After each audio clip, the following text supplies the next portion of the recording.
ಸಂದೇಹ ಮತ್ತು ಈ ಒಂದು ದಿನಗಳಲ್ಲಿ ನಿಮ್ಮೆಲ್ಲರಿಗೂ ದೇವರ ಹೆಸರಿನಲ್ಲಿ ವಂದನೆಗಳನ್ನ ಹೇಳ್ತಾ, ಈ ಒಂದು 40 ದಿನಗಳು ದೇವರು ನಮಗೋಸ್ಕರ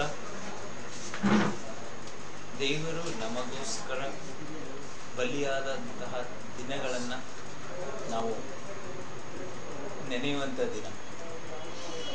ಈ ಒಂದು 40 ದಿನಗಳು ದೇವರು ನಮಗೋಸ್ಕರ ಶಿಲುಬೆಯಲ್ಲಿ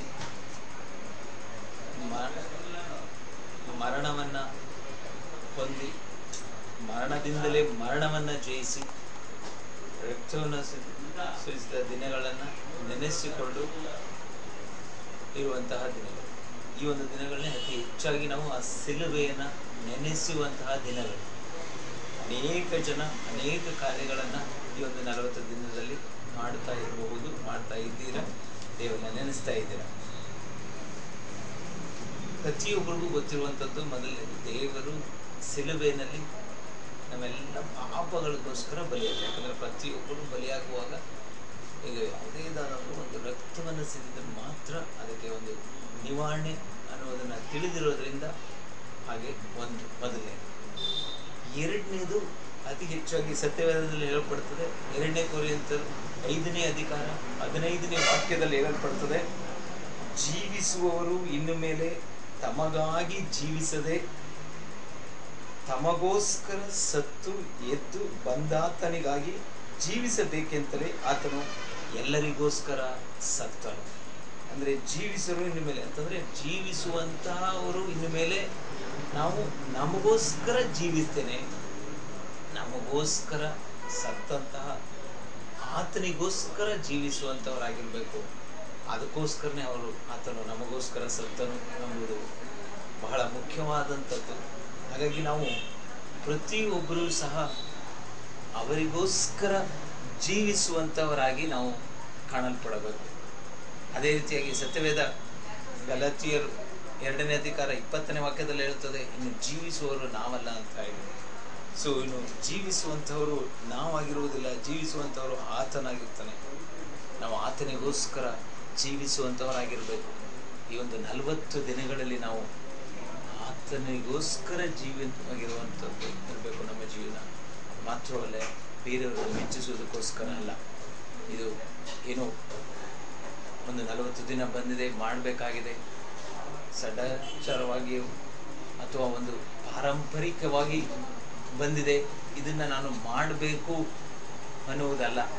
ಯಾವುದೋ ಜನಗಳಿಗೋಸ್ಕರನೋ ಅಥವಾ ನಿಮ್ಮ ಸಭೆಯಲ್ಲಿ ಹೇಳಿರೋದ್ರಿಂದ ಅವರಿಗೋಸ್ಕರನೋ ನಾವು ಮಾಡುವಂಥದ್ದಲ್ಲ. ನಮಗೋಸ್ಕರ ಸತ್ತವನಿಗೋಸ್ಕರ ನಾವು ಜೀವಿಸುವಂಥವರಾಗಿ, ಆತನನ್ನು ನಾವು ಮೆಚ್ಚಿಸುವಂಥವರಾಗಿ ನಾವು ಮಾಡುವಂತಾಗಿರ್ತೇವೆ. ಅದಕ್ಕೇ ಸತ್ಯವೇದ ಹೇಳಲ್ಪಡುತ್ತದೆ, 1 ಥೆಸಲೋನಿಕ 2ನೇ ಅಧಿಕಾರ 4ನೇ ವಾಕ್ಯದಲ್ಲಿ, ಮನುಷ್ಯರನ್ನು ಮೆಚ್ಚಿಸಬೇಕೆನ್ನದೆ ಹೃದಯವನ್ನು ಪರಿಶೋಧಿಸುವ ದೇವರನ್ನೇ ಮೆಚ್ಚಿಸಬೇಕೆಂದು. ಇನ್ನೊಂದು ಹೇಳ್ತಾನೆ, ಮನುಷ್ಯರನ್ನು ಮೆಚ್ಚಿಸಬೇಕೆನ್ನದೆ ಹೃದಯವನ್ನು ಪರಿಶೋಧಿಸುವ ದೇವರನ್ನೇ ಮೆಚ್ಚಿಸಬೇಕೆಂದು. ಪ್ರೀತಿಯ ದೇವರ ಮಕ್ಕಳೇ, ಈ ಒಂದು 40 ದಿನದಲ್ಲಿ ನೀವು ಮೊದಲನೇ ಕಾರ್ಯ ಮಾಡಬೇಕಾಗಿರುವಂಥದ್ದು ಮನುಷ್ಯರನ್ನು ಮೆಚ್ಚಿಸಬೇಕೆಂಬುವಂತಹ ಇದನ್ನು ಹೃದಯವನ್ನು ಬಿಟ್ಟು ಹೃದಯವನ್ನು ಪರಿಶೋಧಿಸುವ ದೇವರನ್ನು ಮೆಚ್ಚಿಸಬೇಕು. ಅದಕ್ಕೋಸ್ಕರ ನೀವು ಕಾರ್ಯಗಳನ್ನು ಮಾಡುವಂಥವರಾಗಿರಬೇಕು. ಆ ಕಾರ್ಯದಲ್ಲಿ ನಿರಂತರವಾಗಿರಬೇಕು. ಏಕೆಂದರೆ ಈ ಒಂದು ದಿನದಲ್ಲಿ ದೇವನು ಖಂಡಿತವಾಗಿ ನಿಶ್ಚಿತವಾಗಿ ದೇವರನ್ನು ಮಹಿಮೆಯನ್ನು ಹೊಂದುವಂತಹ ಒಂದು ಸಮಯದಲ್ಲಿ ದೇವರು ನಮ್ಮನ್ನು ನಡೆಸುವಂಥವ್ರು. ಯಾಕಂದರೆ ಈ ಒಂದು ದೇವರ ಮಹಿಮೆ ಅವರು ನಮ್ಮ ಹೃದಯವನ್ನು ಶೋಧಿಸುವಂಥವರಾಗಿರ್ತಾರೆ. ಅಂದರೆ ಹೃದಯವನ್ನು ಶೋಧಿಸುವಂತಹ ದೇವನನ್ನು ನಾವು ಮೆಚ್ಚಿಸುವಂಥವರಾಗಿರ್ಬೇಕಾದ್ರೆ ಇರುವಂಥದ್ದು ನಮ್ಮ ಭಾರಿ ಮುಖ್ಯವಾದ ಕಾರ್ಯ. ಈ ದಿನದಲ್ಲಿ ಏನೋ ಮಾಡ್ತಾ ಇದ್ದೀವಿ ಅಂತ ಅನ್ನೋದಲ್ಲ, ಹಾಗಾಗಿ ದೇವರನ್ನ ಮೆಚ್ಚಿಸುವಂಥ ಕಾರ್ಯಗಳನ್ನ ನಾವು ಮಾಡುವಂಥವರಾಗಿರಬೇಕು. ಅದೇ ರೀತಿಯಾಗಿ ಕೊಲೋಸಿಯರ್ 2:16ನೇ ಅಧಿಕಾರ ಹೇಳ್ತದೆ, ತಿಂದು ಕುಡಿಯುವ ವಿಷಯದಲ್ಲಿ ಅಥವಾ ಹಬ್ಬ ಅಮಾವಾಸ್ಯೆ ಸಬ್ಬತ್ ಎಂಬುಗಳ ವಿಷಯದಲ್ಲಿಯೂ ದೋಷಗಳಿಂದ ಯಾರು ಎನಿಸಬಾರದು ಅಂತ. ಅಂದರೆ ಈ ಒಂದು 40 ದಿನ ನಮ್ಗೆ ಯಾವುದೋ ಒಂದು ಹಬ್ಬ, 40 ದಿನ ನಮಗೆ ಯಾವುದೋ ಒಂದು ವಿಷಯ, ಯಾವುದೋ 40 ದಿನ ಉಪವಾಸಗಿದ್ದು 40ನೇ ದಿನದಲ್ಲಿ ಒಳ್ಳೆ ಬೇರೆ ಮಾಡಿ ಒಳ್ಳೆ ಆಹಾರವನ್ನು ಮಾಡಿ ತಿನ್ನಬೇಕು ಅನ್ನೋದಲ್ಲ.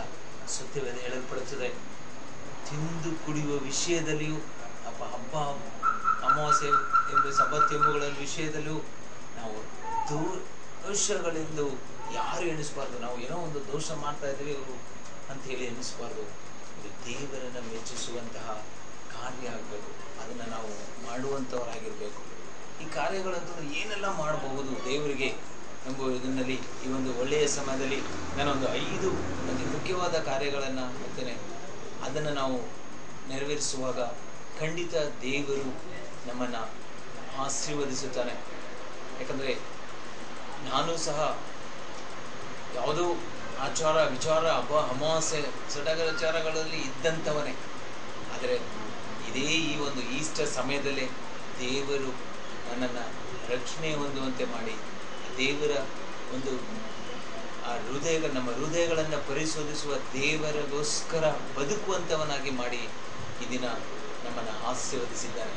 ಆ ಒಂದು ಆಶೀರ್ವಾದ ದೇವರು ಎಲ್ಲರೂ ಜನರನ್ನು ಪ್ರೀತಿಸುವಂಥವನು. ಒಬ್ಬನಿಗೋಸ್ಕರ ಅಲ್ಲ, ಅವರು ಎಲ್ಲರಿಗೋಸ್ಕರ. ಒಬ್ಬನಾದರೂ ನಾಶವಾಗದೆ ಎಲ್ಲರೂ ರಕ್ಷಣೆಯನ್ನು ಹೊಂದಬೇಕೆಂಬುದಕ್ಕೋಸ್ಕರನೇ ಅವರು ಬಲಿಯಾದರು. ಅದರಿಂದ ನಾವು ಎಲ್ಲರೂ ರಕ್ಷಣೆ ಹೊಂದಬೇಕು ಅಂತಂದರೆ ಈ ಒಂದು ದೇವರ ಒಂದು ನಾವು ಮೆಚ್ಚಿಸುವಂಥ ಕಾರ್ಯವನ್ನು ನಾವು ಮೊದಲಾವದಾಗಿ ನಾವು ಮಾಡುವಂಥವರಾಗಿರಬೇಕು.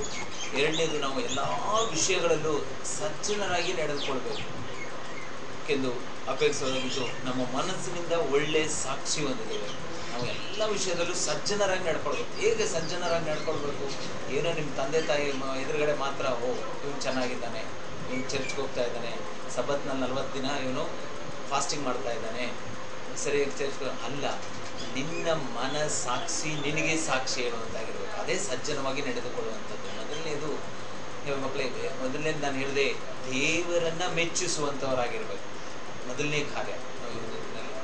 ಎರಡನೇದು ಹೇಳುವಂಥದ್ದು ಏನು ಅಂತಂದರೆ, ನಮ್ಮ ಮನಸ್ಸಾಕ್ಷಿಗೆ ನಮಗೆ ಸಾಕ್ಷಿ ಕೊಡುವಂತಾಗಿರ್ಬೇಕು. ನಿನ್ನ ಜೊತೆಯಲ್ಲಿರುವವರು, ನಿನ್ನ ಸಹಪಾಠಿಗಳೋ ಇವನು ಒಳ್ಳೆಯವನು ಅಂತ ಹೇಳುವಂಥದ್ದಾಗಲಿ, ಅಥವಾ ನಿನ್ನ ತಂದೆ ತಾಯಿಗಳೋ, ನಿನ್ನ ಜೊತೆ ನೆರೆಹೊರೆಯವರೋ, ಇಲ್ಲ ಯಾರೋ ನಿನ್ನನ್ನು ಒಳ್ಳೆಯವನು ಅಂತ ಹೇಳುವಂಥದ್ದು ಬಹಳ ಮುಖ್ಯವಲ್ಲ.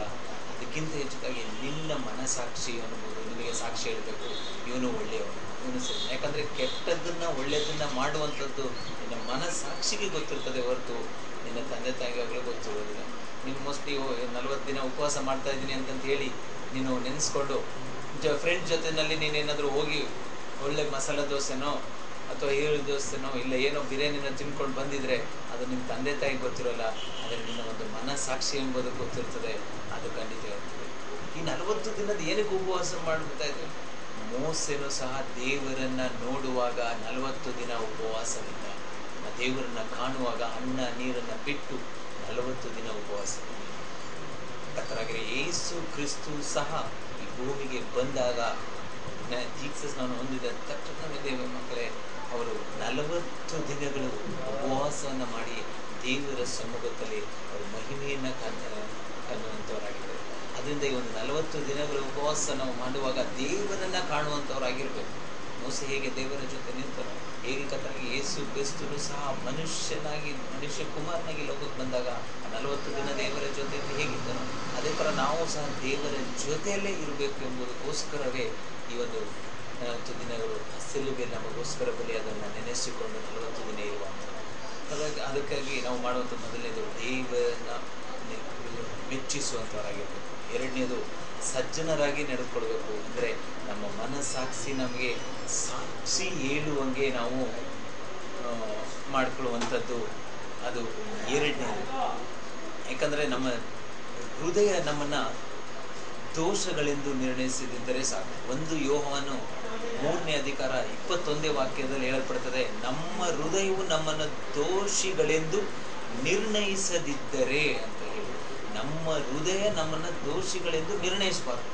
ಆ ರೀತಿಯಾಗಿ ನಾವು ಸಜ್ಜನಿಕೆಯಿಂದ ನಾವು ನಡೆದುಕೊಳ್ಳುವಂಥವರಾಗಿರಬೇಕು. ಅದು ಎರಡನೇ ಕಾರ್ಯ ನಾವು ಮಾಡಬೇಕಾಗಿರುವಂಥದ್ದು ಕ್ರಿಸ್ತನಲ್ಲಿ. ಮೂರನೇದು ಮತ್ತೆ ನಾವು ಮಾಡಬೇಕಾದ್ದು ಅದೇ 1 ಯೋವಾನ್ 3ನೇ ಅಧಿಕಾರ 16ರಿಂದ 18ರ ತನಕ ನಾವು ಓದುವಾಗ, 3ನೇ ಅಧಿಕಾರ 16ನೇ ವಾಕ್ಯದಿಂದ 18ನೇ ವಾಕ್ಯ ತನಕ ನಾವು ಓದುವಾಗ, ಕ್ರಿಸ್ತನು ನಮಗೋಸ್ಕರ ತನ್ನ ಪ್ರಾಣವನ್ನು ಕೊಟ್ಟದರಲ್ಲಿಯೇ ಪ್ರೀತಿ ಇಂತ್ಯದೆಂದು ನಮಗೆ ತಿಳಿದು ಬಂದಿದೆ. ನಾವು ಸಹ ಸಹೋದರರಿಗೋಸ್ಕರ ನಮ್ಮ ಪ್ರಾಣವನ್ನು ಕೊಡುವ ಹಂಗಿನಲ್ಲಿದ್ದೇವೆ. ಈ ಲೋಕದ ಸಂಪತ್ತುಳ್ಳ ಯಾವನಾದರೂ ಕೊರತೆಯಲ್ಲಿ ಬಿದ್ದಿರುವ ತನ್ನ ಸಹೋದರನನ್ನು ನೋಡಿ ಕರುಣಿಸದೆ ಬಿಟ್ಟರೆ ದೇವರ ಪ್ರೀತಿಯು ಅವನಲ್ಲಿ ನೆಲೆಗೊಂಡಿರುವುದಂತೆ. ಪ್ರಿಯರಾದ ಮಕ್ಕಳೇ, ನಾವು ಬರೀ ಮಾತಿನಿಂದಾಗಲಿ ವಾಯುಪಚಾರದಿಂದಾಗಲಿ ಪ್ರೀತಿಸುವವರಾಗಿರಬಾರದು. ನಿಮ್ಮ ಪ್ರೀತಿಯು ಕೃತ್ಯದಲ್ಲಿಯೂ ಸತ್ಯದಲ್ಲಿಯೂ ತೋರಬೇಕು. ಮೂರನೇದು ಪ್ರೀತಿಯನ್ನು ತೋರಿಸುವಂತವರಾಗಿ, ದೇವರು ಸಹ ಹೇಗೆ ಪ್ರೀತಿಯನ್ನು ತೋರಿಸಿದರೋ ಅದೇ ರೀತಿಯಾಗಿ ನಾವು ಪ್ರೀತಿಯನ್ನು ತೋರಿಸುವಂತವರಾಗಿ, ಎಲ್ಲ ಸಹೋದರರ ಜೊತೆಯಲ್ಲಿ ಎಲ್ಲರ ಜೊತೆಯಲ್ಲಿ ಪ್ರೀತಿಯನ್ನು ತೋರಿಸುವಂತವರಾಗಿ. ಅಂದರೆ ಯೇಸು ಕ್ರಿಸ್ತು ಸಹ ಬಲಿಯಾದದ್ದು ನಮ್ಮೆಲ್ಲರನ್ನ ಪ್ರೀತಿಸಿದರಿಂದಲೇ. ಒಬ್ಬರ ಮೇಲೆ ಬಗ್ಗೆ ಪ್ರೀತಿ ಇಲ್ಲದಿದ್ರೆ ಅವ್ರಿಗೋಸ್ಕರ ಆತ ಏನು ಮಾಡ್ಲಿಕ್ಕೆ ಸಾಧ್ಯ ಇಲ್ಲ. ಸೊ ನಮಗೆ ಪ್ರೀತಿ ಇದ್ರೇ ನಾವು ಇತರಿಗೆ ನಾವು ಮಾಡೋದು. ಅದರಿಂದ ಯೇಸು ಕ್ರಿಸ್ತು ನಮ್ಮೆಲ್ಲರ ಮೇಲೆ ಪ್ರೀತಿ ಇದ್ದದ್ರಿಂದಲೇ ಅವರು ಶಿಲುಬೆಯಲ್ಲಿ ಅವರು ತನ್ನ ಪ್ರಾಣವನ್ನು ಬಲಿಯಾಗಿ ಒಪ್ಪಿಸಿಕೊಂಡರು. ಅದರಿಂದ ನಾವು ಸಹ ಒಬ್ಬರಿಗೊಬ್ಬರು ಪ್ರೀತಿಸುವಂಥವರಾಗಿ, ಒಬ್ಬರೊಬ್ಬರನ್ನ ಪ್ರೀತಿಸುವಂಥವರಾಗಿ ಇರುವಂಥದ್ದು ನಮ್ಮ ಒಂದು ಮೂರನೇದು ಮುಖ್ಯವಾದ ಕರ್ತವ್ಯ. ಅದು ಮೂರನೇದು. 4ನೇದು ಹೇಳಲಿಕ್ಕೆ ಬರ್ತಾನೆ ಈ ಒಂದು ಸಮಯದಲ್ಲಿ ಕೊಲೋಸಿಯರು 2ನೇ ಅಧಿಕಾರ 7ನೇ ವಾಕ್ಯದಲ್ಲಿ ಹೇಳಲ್ಪಟ್ಟಿದೆ. ಕೊಲೋಸಿಯರ್ 2ನೇ ಅಧಿಕಾರ 7ನೇದರಲ್ಲಿ ದೇವರಿಗೆ ಹೆಚ್ಚೆಚ್ಚಾಗಿ ಸ್ತೋತ್ರ ಮಾಡಿರಿ. ಈ ಒಂದು ಸಮಯದಲ್ಲಿ ಏನೋ ಹೋಗ್ತಾ ಇದ್ದೀವಿ ಬರ್ತಾ ಇದ್ದೀವಿ ಅಂತನೋ ಅಥವಾ 40 ದಿನ ನಾನು ಉಪವಾಸದಲ್ಲಿದ್ದೀನಿ ಅಂತ ಹೇಳಿ ಎಲ್ಲ ಒಳ್ಳೆ ಫ್ರೆಂಡ್ಸ್ ಜೊತೆ ಸುತ್ತಾಡ್ಕೊಂಡು ಇದು ಮಾಡಿಕೊಂಡು ಹರಟೆ ಹೊಡುವಂಥದ್ದು ಕೆಲಸವಲ್ಲ. ನಾವು ದೇವರಿಗೆ ಹೆಚ್ಚೆಚ್ಚಾಗಿ ಸ್ತೋತ್ರ ಬಲಿಗಳನ್ನು ಸಲ್ಲಿಸಬೇಕು. ಹೇಗೆ ದಾವೀದ ಕುಮಾರನು ದೇವರಿಗೆ ಹೆಚ್ಚೆಚ್ಚಾಗಿ ಸ್ತೋತ್ರ ಬಲಿಗಳನ್ನು ಸಲ್ಲಿಸಿ ಒಬ್ಬ ಮಹಾ ರಾಜವಾಗಿ ಏರ್ಪಟ್ಟನೋ, ಅದೇ ರೀತಿಯಾಗಿ ನಾವುಗಳು ಸಹ ಒಬ್ಬೊಬ್ಬರೂ ಸಹ ರಾಜಗಳಾಗಿ ಏರ್ಪಡಬೇಕಾದರೆ ದೇವರಿಗೆ ಹೆಚ್ಚೆಚ್ಚಾಗಿ ದಿನಗಳಲ್ಲಿ ಸ್ತೋತ್ರಗಳನ್ನು ನಾವು ಸಲ್ಲಿಸುವಂಥದ್ದಾಗಿರಬೇಕು. ಅತಿ ಹೆಚ್ಚಾಗಿ ದೇವರಲ್ಲಿ ನಾವು ಸ್ತೋತ್ರ ಬಲಿಗಳನ್ನು ನಾವು ಸಲ್ಲಿಸುವಂಥವರಾಗಿರುವಾಗ ನಿಶ್ಚಿತವಾಗಿ ನಾವು ನಿಲ್ತೇವೆ. 4ನೇದು ಹೇಳಲಿಕ್ಕೆ ಇಷ್ಟಪಡ್ತಾನೆ. ಅದೇ ಯೋಹಾನ 3ನೇ ಅಧಿಕಾರ 23ನೇ ವಾಕ್ಯದಲ್ಲಿ ದೇವರ ಆಜ್ಞೆ ಯಾವುದೆಂದರೆ ನಾವು ಆತನ ಮಗನಾದ ಯೇಸು ಕ್ರಿಸ್ತನ ಹೆಸರನ್ನು ನಂಬಿ ಕ್ರಿಸ್ತನು ನಮಗೆ ಅಪ್ಪಣೆ ಕೊಟ್ಟ ಪ್ರಕಾರ ಒಬ್ಬರನ್ನೊಬ್ಬರು ಪ್ರೀತಿಸಬೇಕೆಂಬುದೇ. ಮುಂದನೇ ಆತನ ಮಗನಾದ ಯೇಸು ಕ್ರಿಸ್ತನ ಹೆಸರನ್ನು ನಾವು ನಂಬಿ ಬೇಕು. ಆತನ ಆಜ್ಞೆಗಳನ್ನು ನಾವು ಕೈಗೊಳ್ಳುವಂಥವರಾಗಿ, ದೇವರ ಆಜ್ಞೆಗಳನ್ನು ಕೈಗೊಳ್ಳುವವರಾಗಿ, ಆ ದೇವರ ಒಂದು ನಾಮವನ್ನು ನಾವು ನೆನೆಸುವಂಥವರಾಗಿರಬೇಕು. ಆ ಕ್ರಿಸ್ತುವಿನ ಹೆಸರನ್ನು ನಂಬುವಂಥ ಯೇಸು ಕ್ರಿಸ್ತುವಿನ ನಂಬುವಂಥವರಾಗಿರಬೇಕು. ಇದು ಬಹಳ ದೊಡ್ಡ ಅಪ್ಪಣೆ, ಒಂದು ಆಜ್ಞೆ, ದೇವರ ಒಂದು ಆಜ್ಞೆ. ಅದನ್ನು ನಾವು ಕೈಗೊಳ್ಳುವಂಥವರಾಗಿರಬೇಕು. ಅದು ಮಾತ್ರವಲ್ಲ, ಫಿಲಿಪಿಯರು 3:8 ಪ್ರಕಾರ ಕರ್ತನಾದ ಯೇಸು ಕ್ರಿಸ್ತುವನ್ನು ಅರಿಯುವರೇ ಅತಿ ಶ್ರೇಷ್ಠವಾದದೆಂದು ತಿಳಿದು ಇದರಲ್ಲಿ ಅತಿ ಹೆಚ್ಚಾಗಿ ಸತ್ಯ ವೇದಗಳನ್ನು ನೀವು ಧ್ಯಾನಿಸಿ ಈ ದಿನಗಳಲ್ಲಿ ದೇವರನ್ನು ಅರಿಯುವಂಥವರಾಗಿರ್ಬೇಕು. ಹೇಗೆ ಅರಿಯುವಂಥವರಾಗಿರುವಂಥದ್ದು ಅಂತಂದರೆ, ವಾಕ್ಯಗಳನ್ನು ಜಾಸ್ತಿಯಾಗಿ ನೀವು ನೋಡುವಾಗ, ಆವಾಗ ಸತ್ಯವೇದದಲ್ಲಿರುವ ವಾಕ್ಯಗಳನ್ನು ನೀವು ಕೇಳಿಸಿಕೊಳ್ಳುವಾಗ, ಓದುವಾಗ, ನೋಡುವಾಗ ಅವರ ಬಗ್ಗೆ ಅತಿ ಹೆಚ್ಚಾಗಿ ನಾವು ತಿಳ್ಕೊಳ್ಳುವಂಥವರಾಗಿ ನಾವು ಕಾಣಲ್ಪಡುತ್ತೇವೆ. ಅತಿ ಹೆಚ್ಚಾಗಿ ಅವ್ರ ಬಗ್ಗೆ ತಿಳಿದುಕೊಳ್ತೇವೆ. ಅದು ಬಹಳ ಅತಿ ಶ್ರೇಷ್ಠವಾದದ್ದು. ಈ ಭೂಮಿ ಮೇಲೆ ಒಂದು ಅತಿ ಶ್ರೇಷ್ಠವಾದದ್ದು ಒಂದು ಇದೆ ಅಂತಂದರೆ ಅದು ನಾವು ಸಂಪಾದನೆ ಮಾಡುವಂಥದ್ದಲ್ಲ, ನಾವು ಆಸ್ತಿ ಸೇಕರಿಸುವಂಥದ್ದಲ್ಲ, ಅಥವಾ ಯಾವುದೋ ಒಂದು ದೊಡ್ಡ ಅಧಿಕಾರದಲ್ಲಿ ಕೂತ್ಕೊಳ್ಳುವಂಥದ್ದಲ್ಲ, ಅಥವಾ ಯಾವುದೋ ಒಂದು ಒಳ್ಳೆ ದೊಡ್ಡ ಉದ್ಯೋಗದಲ್ಲಿರುವಂಥದ್ದೇ ಒಂದು ಅತಿ ಶ್ರೇಷ್ಠವಾದ ಉದ್ಯೋಗದಲ್ಲಿರುವಂಥದ್ದಲ್ಲ. ದೇವರನ್ನು, ಕರ್ತನಾದ ಯೇಸು ಕ್ರಿಸ್ತುವನ್ನು ಅರಿಯುವಂಥದ್ದೇ ಅತಿ ಶ್ರೇಷ್ಠವಾದದ್ದು. ಅರಿಯುವಂಥದ್ದು ಯಾವುದರಿಂದ ಬರ್ತದೆ ಅಂದರೆ, ಸತ್ಯವೇದಗಳನ್ನು ನಾವು ಓದುವಾಗ, ಕೇಳುವಾಗ, ಅತಿ ಹೆಚ್ಚಾಗಿ ಅದನ್ನು ಧ್ಯಾನಿಸುವಾಗ, ಅವರನ್ನು ನಾವು ತಿಳಿದುಕೊಳ್ಳಲಿಕ್ಕೆ ಸಾಧ್ಯ. ಅವರ ಪರಾಕ್ರಮ ಹೇಗಿತ್ತು, ಅವರು ನಮಗೋಸ್ಕರ ಹೇಗೆ ಬಲಿಯಾದರು, ಎಷ್ಟು ಕಷ್ಟವನ್ನು ಅನುಭವಿಸಿದರು.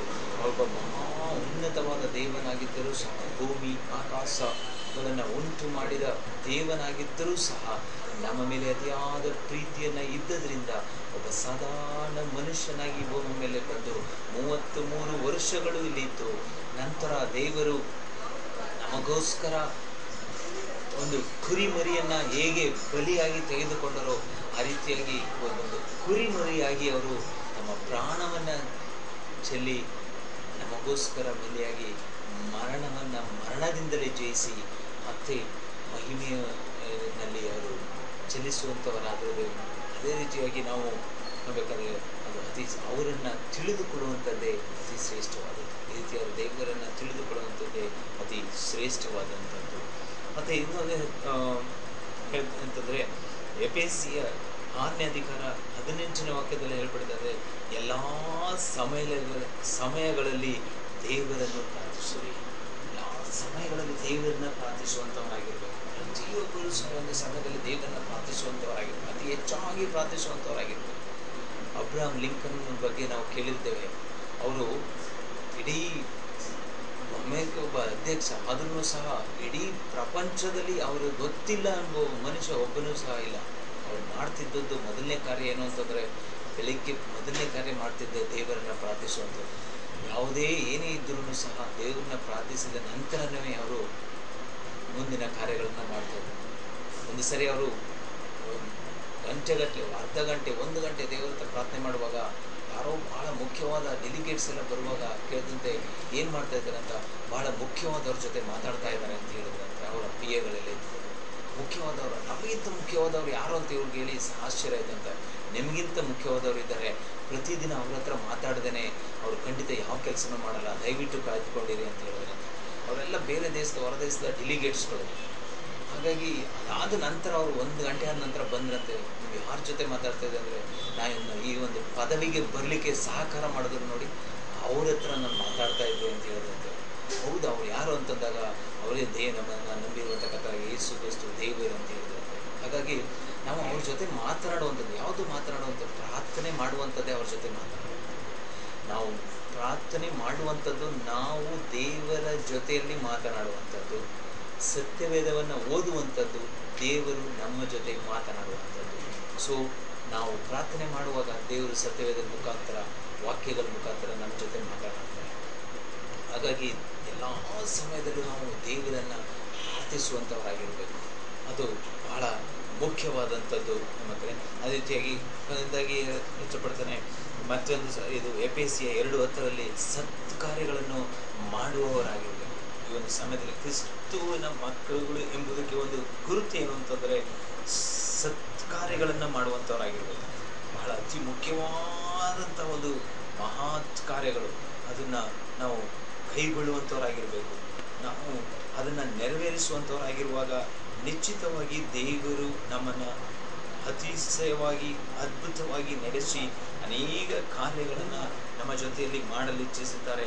ಈ ಒಂದು ಸಮಯದಲ್ಲಿ ದೇವರು ಸಹ ಈ ಒಂದು ಸಮಯದಲ್ಲಿ ಯಾವುದೇ ಕಾರಣಕ್ಕೂ ಅವರು ಕೆಟ್ಟದನ್ನು ಮಾಡಲಿಕ್ಕೆ ಹೋಗಲಿಲ್ಲ.